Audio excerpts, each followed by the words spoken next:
Okay, continuing left off here for, excuse me, Nick Lenz's Doctor Who review, episode 14, part 2. Yeah, I had to end the last part due to the fact dinner was ready at that point. Yep. Still talking about Castrovalva here. Now, the thing with this one is, this particular story is the end of a trilogy of stories featuring, well, for the Master. Yeah, it started with Keep a Trackin', which I haven't covered yet, but it's on my list to get. Of course, it continues like Legopolis, and of course, continues here. Oh yeah, and pretty much the Doctor, after he regenerates, well, after he gets in the TARDIS, everyone was like, all away. He goes to find the Zero Room.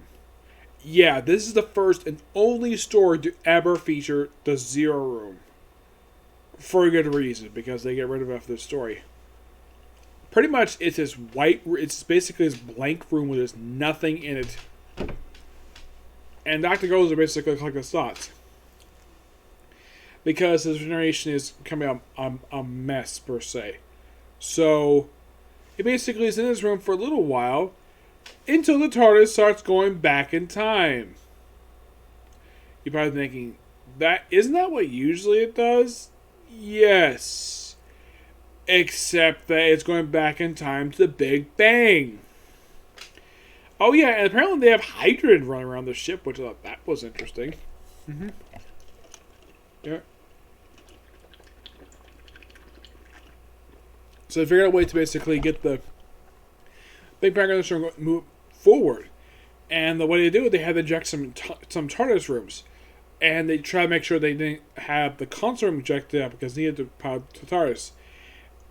Okay, they succeeded at unleashing these TARDIS, basically 25% of them. But one of the rooms they had that got let go was a Zero Room. So, the Doctor in his wheelchair, yes, he basically found a wheelchair, a mobile wheelchair, one of these electronic wheelchairs, and has Nyssa take the doors of the Zero Room and convert them into a cabinet for him to lay in. Mm-hmm. Which does work for a while. Oh yeah, and also, you have Tegan piloting the TARDIS, which, yeah, that's interesting though. This is probably by far, out of all the times that basically, that Tegan's a long time, after this, Tegan never piloted TARDIS ever again because she was able to do it. Also, there's some Easter eggs, basically, to previous Doctor Who companions, like Adric is referred to as Jamie, as in the second Doctor's companion. I think at one point they have, I think it's Ness referred to as Joe, as in Joe Grant, from the third Doctor story. Or Doctor's time. Mm-hmm. Yep. And of course, when they get to the planet, Nyssa does change her outfit that she's wearing. And as for Tegan, well, at first, when the room was getting hot, she just took off her jacket that she was wearing. And that's all she took off. And then when she got back outside, she put the jacket back on, but not her hat. Nope, her hat remains off the whole time. Yep.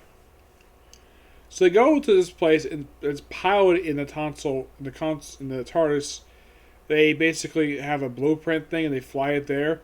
Yeah, the latest is really Adric who did this, where they pilot TARDIS to a place called Castrovalva. And of course, there's a great continuity, basic continuation, where they bring up the Pathos Project. Yeah, that was something for Legopolis, which had weird science to this one. And this one, where at some point, somehow, the Master gets his hands on Adric. How the heck he scooped him outside of the TARDIS? I don't know. He just abruptly disappeared when he goes down the hallway, and then all of a sudden he's basically in the Master's TARDIS, where he's basically captive in this thing called the Web.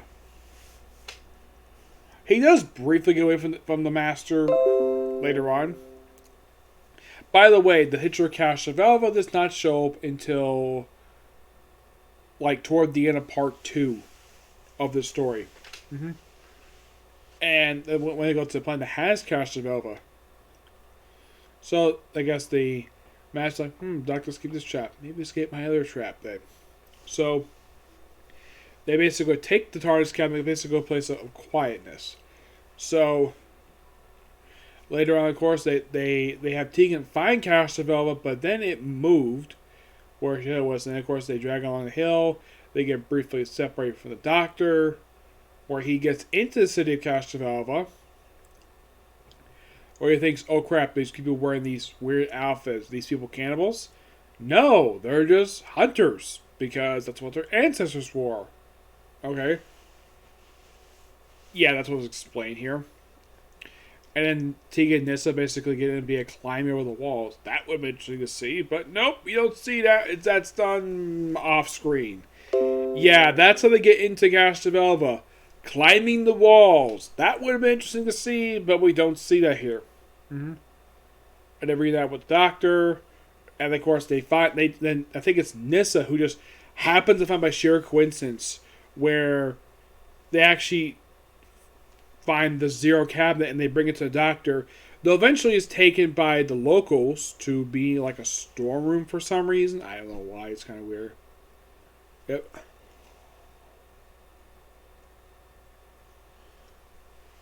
Yeah. So eventually, while they're trying to lead the places, they keep Doctor in control. Like, they keep going around in circles.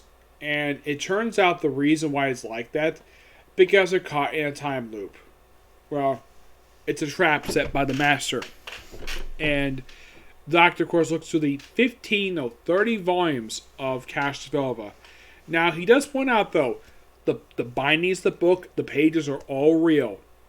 But the history is fake. Yeah, it's fake history.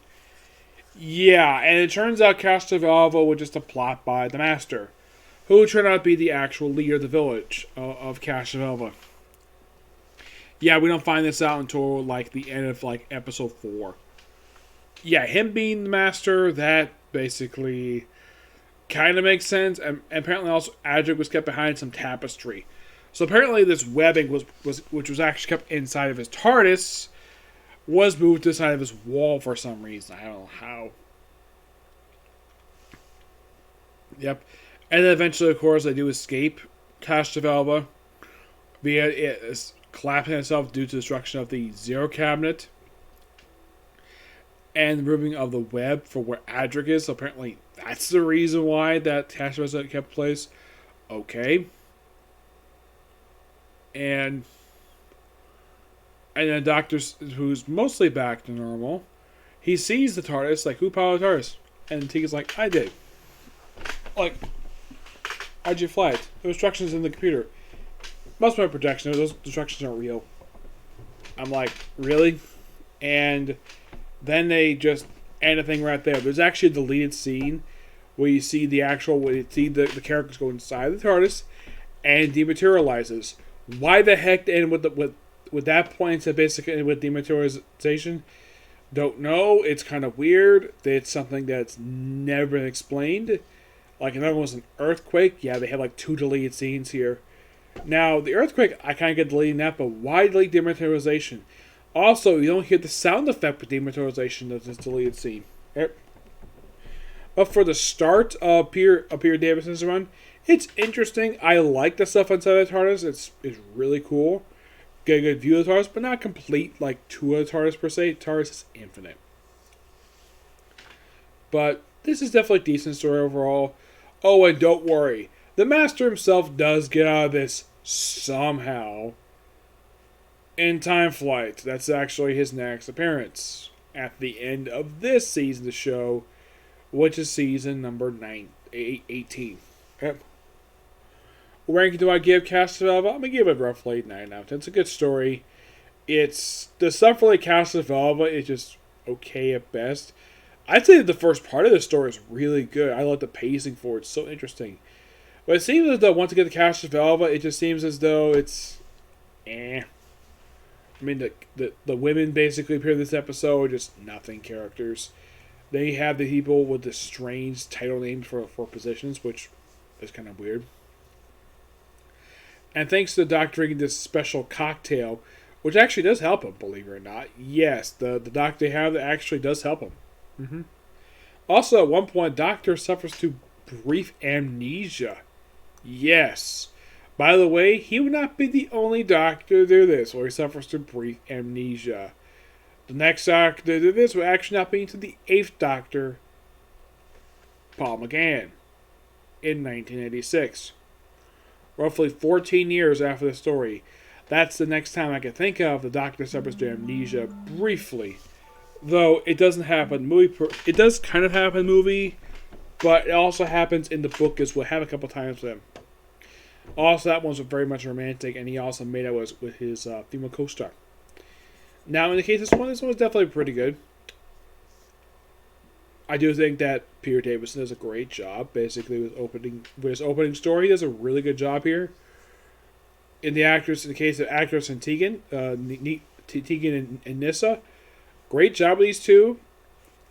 I like the fact they switched up Nyssa's out from the dress she was wearing in the previous story to wearing pants and like a coat. That was great. I thought it was kind of weird they actually didn't change Tegan's attire. Yes. Yeah, apparently Nyssa knew about the fact that the TARDIS has got like a wardrobe and they can change her clothes. Tegan, here's the thing about Tegan. Throughout the entire first season, she never changes her attire. Nope, never does. Unknown the reason for this, even though she's supposed to be going to work. That's basically when her aunt got killed by the Master. But she doesn't finally go officially to work until the end of the season, which is Time Flight, which had her kind of leave the group, but she came back. She didn't leave the show per se, just basically just the end of the season. Yeah, but it was by pure accident. Mm-hmm. Yep, but in the case of these characters, Adric, well, he's been mentioned as sort of being the Wesley Crusher of this franchise. He's played by Matthew Waterhouse, who I think does an okay job with material he's given. For one thing, I don't care for his clothing. I think that he could have... Now, when other companions come on board, doesn't matter who it is, they do change their attire. Here's the thing about Adric. He wears his same damn clothing in all of his appearances. Now I'm thinking, really? Now, at least Tegan actually probably changed her off after the first season. But Adric? Nope. Same attire. The whole time. I'm thinking, though, he could get better clothing. Why? And, of course, you have to wear that badge in mathematics the whole time. And point out the fact he's a genius. Yeah, he points out the rest of attention before he finally gets killed off in Earthshock. Mm-hmm. It's an okay start, per se. It's not exactly the worst start I've seen for Doctor Who. I definitely think Spirit in Space is really good. So is Power of the Daleks. Both two really good stories. In the case of this, I would say it's only 4 episodes. First half is really good. Got good pacing with it. Second half really slows down when I get to Castrovalva. I kind of felt this the whole Castrovalva stuff was really kind of pointless, in my opinion. It didn't really advance Peter Davison's character much at all, aside from the fact that he is a good reader, per se. But time will tell. Now, will I would continue reviewing Peter Davison's stories? Yes. The reason why? I love this guy's stories. I love every single one of them.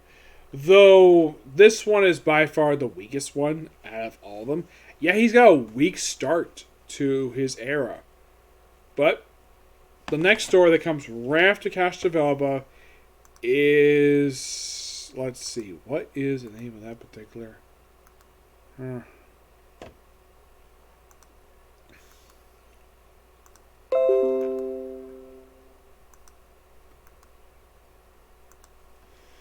After this one, it's Forward to Doomsday. Mm-hmm. Yep, that is the next story.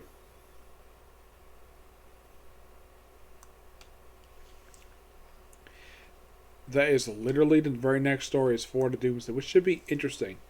Now, I've already covered Earthshock from this season, so in the case of season 19, I thought it was 18, my mistake, it's actually season 19. I've covered out of the 1, 2, 3, 4, 5, 6, out of the 7 stories, I've covered 2 of them.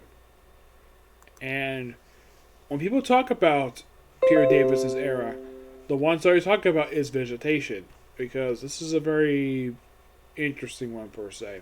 Mm-hmm. Yep. But not much else to say about this particular one. It's okay. It's just basically good start, weak ending to it. That's just my opinion about it. Yeah. But don't worry, I'm gonna get more Doctor Who stories and more about that. But I'm not gonna get every single one per se. Just the ones I like. I got this one purely because it's a follow up to Legopolis. That was the reason why I got it. And it's a good thing I watched it after Legopolis, because it picks up exactly where Legopolis leaves off, which is great. Okay, so that's it for review. I have two more videos to do today. One, of course, be a review for the newest episode of 7 Deadly Sins, and of course, Comic Corner, which I'll do the Comic Corner briefly next, and then I'll do 7 Deadly Sins. Okay, so next video. Bye.